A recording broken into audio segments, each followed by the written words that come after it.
Say hello to the Legion Go S. This is the latest handheld from the guys over at Lenovo, and this is really special. It's really special because they've got the Windows 11 version, which I have here, but soon, which I believe in May, we'll likely see the Steam Deck version. So they're going to come at this from both angles. A lot of times people may not necessarily care about the Steam Deck, but they like Steam, right? They like Steam OS. They want better hardware though. So what this is going to do is you're going to kind of have a two different angles to approach this. Now this is the more expensive model.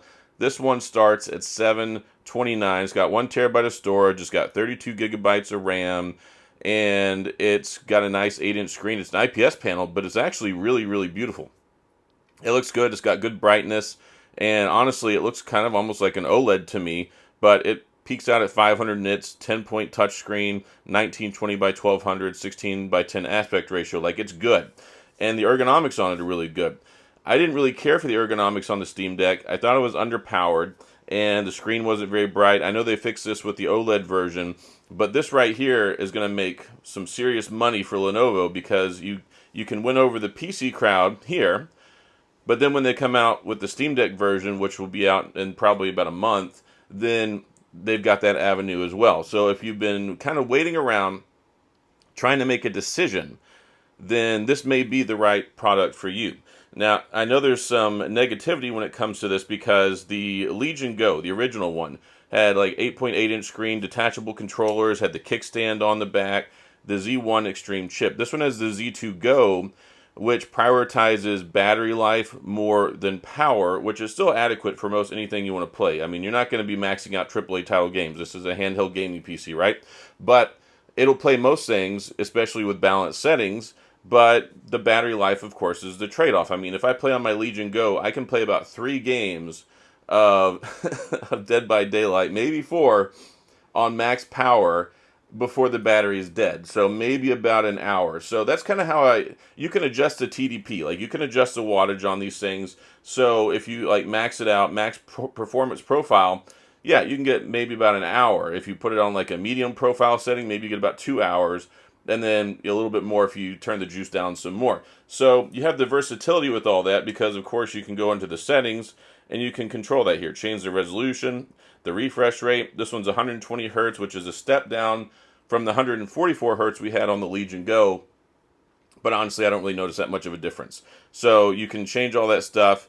And then, of course, you can go into the performance profile settings here and put it on power saving mode, custom profile, performance. You can adjust the fan, thermal mode, all sorts of things. So this is what gives you the capability and the ability to really control the experience. Like, if you want to play an older game, emulators, you don't need to run it at 100%. So the battery is going to last better.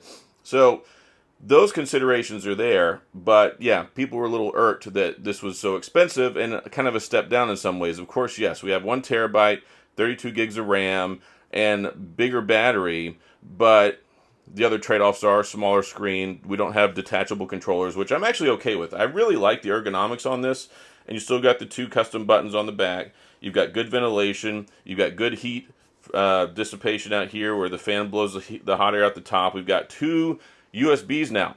So instead of 1 USB-C, we have 2 USB-Cs, which you can see right here. Headphone jack, volume buttons, and then we've got the SD card slot down on the bottom. We still got the trackpad here so you can use it like a mouse. We got the dual joysticks, the D-pad, your buttons here, the XYAB, and I gotta say, like, the construction on this, the build quality, having this one unibody design, I really like this kind of over the Legion Go. So if you were to get this and rock with this one, then maybe you might enjoy that experience more because the controls, they never came off, they never came detached or anything like that unintentionally. But it's not as solid of a connection whenever you kind of bolt the controllers onto the side. And really, I like the joysticks on here, I think, more too. I've clocked a lot of hours. You see my favorite Dead by Daylight here, Fall Guys, Elden Ring. I mean, you can play Fortnite on here, no problem. So these things are really good for being able to play games on the go, have that portability factor. It only weighs 1.61 pounds, which is beautiful. Like, it's super lightweight. And then, like I said, you've got the 2 USB-Cs there, USB 4, or USB 4, 40 gigabyte data transfer, DisplayPort 1.4, and power delivery. So it comes with a 65-watt charger in the box. You're good to go there, and then you can connect this out. You can use this as a portable computer. Like you can, I mean, obviously it's a portable handheld, but what I mean is you can use it as an actual desktop. And then when you get home, plug it into a monitor, mouse, keyboard, whatever. And that's something that really helps out too. Having two USB connections now instead of one, so you plug in the power, and then you can plug in peripherals, accessories, dock, all sorts of other things like that. So from my perspective, having spent a lot of time with the Legion Go, I like the design better. I like the ergonomics better. I like the controls better. And it's a little bit better size. Like the 8.8 screen is pretty big, but this 8-inch one I think is a nice sweet spot. And also I'm less prone to hit this little touchpad here, so that's in a good spot. I like the size on that. And then the controls feel really good. The thermals I think are better. At least that's from my personal experience. And again, I've clocked a lot of hours on this thing, and I really enjoy it. But here's another consideration. It comes with two different chip models. So you can pay $729 or $749. The $729 model comes with the AMD Ryzen Z2 Go, which is the model I have, but you can still get it in the Z1 Extreme.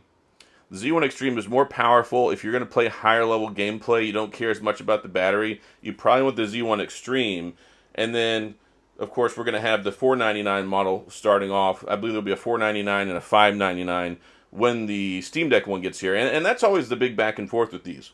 The comparison, everybody compares it to the Steam Deck. One, because the Steam Deck was first, so it's going to be out there. Everybody's going to compare it to that. But then two, so many people like the Steam Deck. But here's the thing.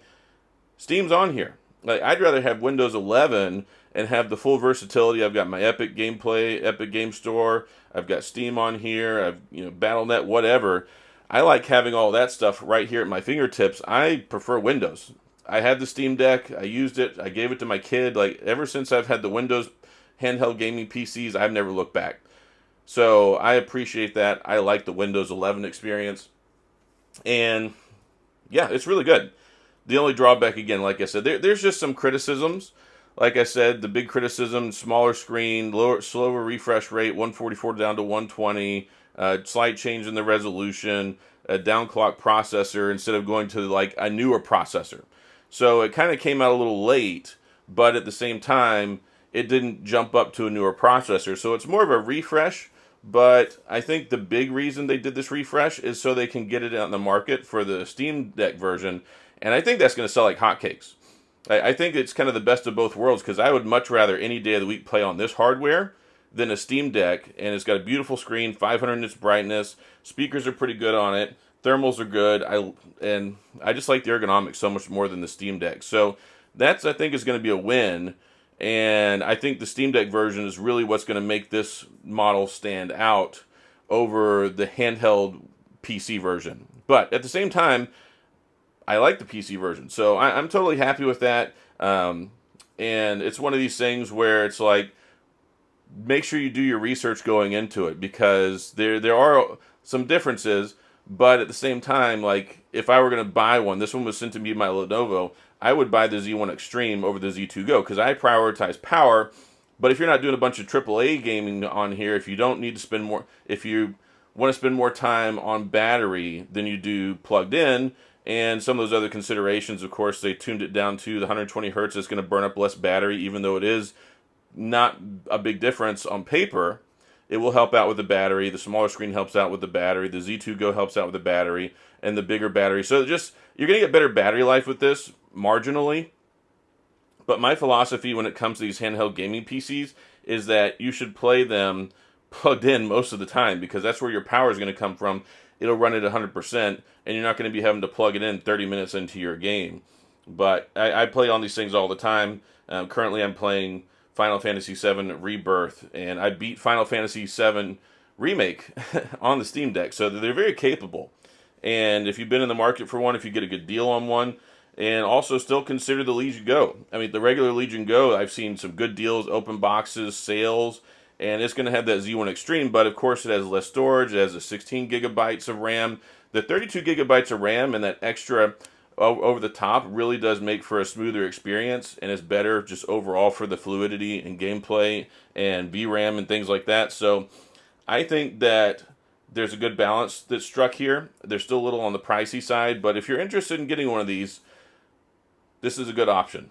Now, it's just a matter of sitting around waiting now to see when the other shoe drops, whenever we're going to get the upgraded, more powerful version, probably later this year.